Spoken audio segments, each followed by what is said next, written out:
اس امت کا اس مرکز ہدایت سے تعلق نہ ختم ہو جائے تو کون سا ایسا مومن ہے جو 24 گھنٹے میں اس مرکز ہدایت سے اس کا تعلق نہ قائم ہوتا ہو؟ کروڑوں درود و سلام ہو نبی مکرم صلی اللہ علیہ وسلم پر کہ آپ نے نماز ہی نہیں اللہ کی طرف سے لا کر کے دی، بلکہ اس نماز میں قرآن کے پڑھنے کو فرض قرار دے دیا گیا۔ زیادہ نہیں تو تھوڑا سا ہی سورہ فاتحہ تو پڑھنی ہی پڑے گی، سننی پڑے گی، اس کے ساتھ میں کوئی سورت ملانی ہی پڑے گی۔ آپ مشرق میں جائیں گے، مشرق جہاں سب سے پہلے سورج شروع ہوتا ہے، آسٹریلیا صبح صادق وہاں ہوئی، اور یہ صبح صادق ایک مسافر ہے، بڑی تدریج کے ساتھ، بڑی تعلیم کے ساتھ، بڑے اعتدال کے ساتھ یہ مسافر سفر کرتا ہے۔ سب سے پہلے آسٹریلیا میں صبح صادق کا وقت ہوا اور وہاں فجر کی نماز ادا کی گئی، اور یہ صبح صادق کا مسافر کچھ آگے بڑھا تو انڈونیشیا میں صبح صادق ہوئی، وہاں کے لاکھوں جزیروں پر نماز ادا کی جا رہی ہے۔ یہ صبح صادق کا مسافر کچھ اور آگے بڑھا، ملیشیا میں صبح صادق ہو گئی، وہاں کے لوگ نماز میں مصروف ہو گئے۔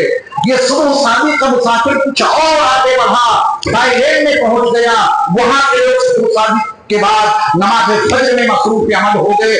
یہ صبح صادق کا مسافر کچھ اور آگے بڑھا، برما میں پہنچا، بنگلہ دیش میں پہنچا، ہندوستان میں، پاکستان میں، یہاں تک کہ بحر اوقیانوس کے ساحل تک پہنچا۔ یہ فقیر اس ساحل تک جا چکا ہے، الحمدللہ کئی مرتبہ گیا۔ جب میں وہاں پہ پہنچا تو انگلینڈ میں میں نے اسی موضوع پہ بڑی تفصیلی مرتبہ بات کی تھی۔ میری کتاب جو ضرب قدم ہے برطانیہ کا سفر نامہ، اس میں میں نے نوٹ بھی کیا ہے، درج کیا ہے۔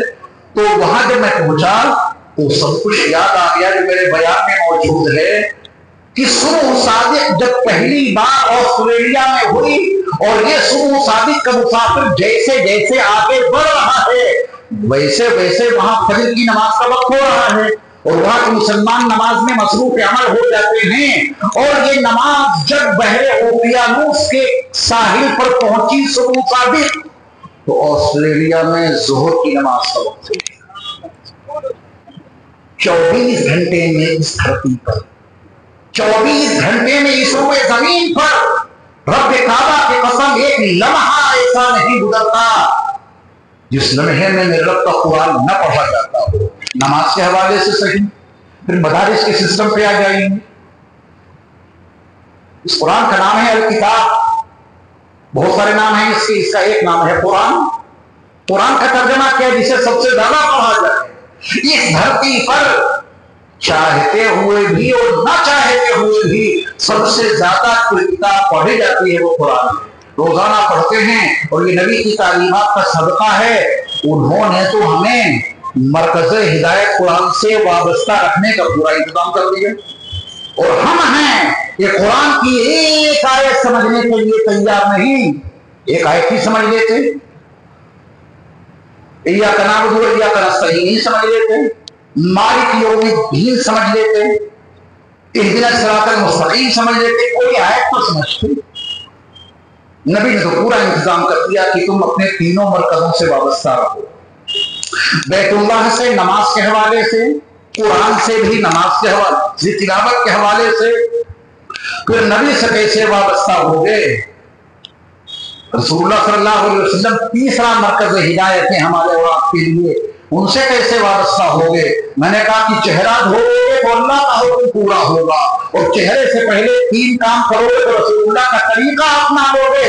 انتظام تو پورا ہے، ہمارا دل بیدار نہیں، ہمارا شعور بیدار نہیں، ہمارا وجدان بیدار نہیں، ہمارا احساس بیدار نہیں، ہمارا دل اور دماغ بیدار نہیں۔ اس کے نتیجے میں کرتے بہت سارے کام ہیں لیکن احساس نہیں۔ اسی کو اقبال نے اس طرح کہا بھی ہے، اور سچ کہا، برحق کہا کہ حضور دہر میں آسودگی نہیں ملتی، حضور دہر میں آسودگی نہیں ملتی، تلاش جس کی ہے وہ زندگی نہیں ملتی۔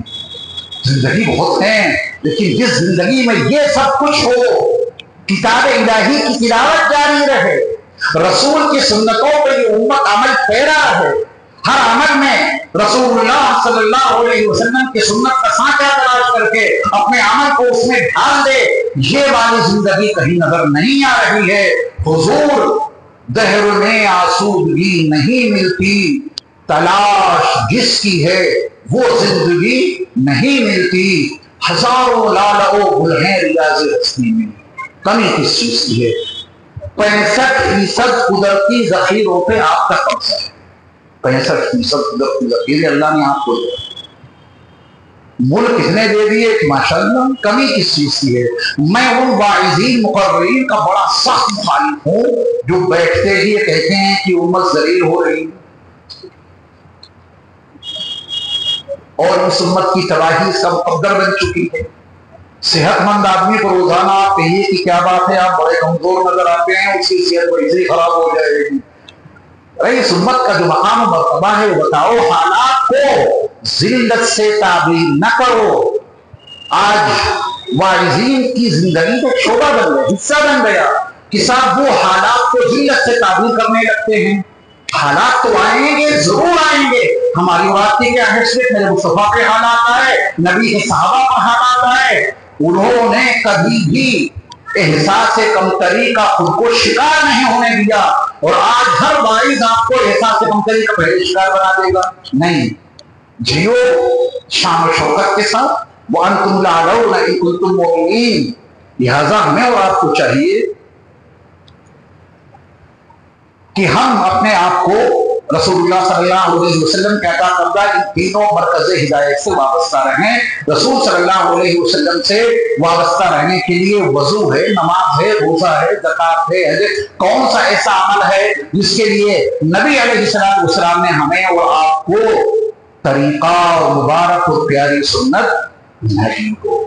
حضور دہر میں آسودگی نہیں ملتی، تلاش جس کی ہے وہ زندگی نہیں ملتی، ہزاروں لالہ و گل ہیں ریاض ہستی میں، وفا کی جس میں ہو وہ کلی نہیں۔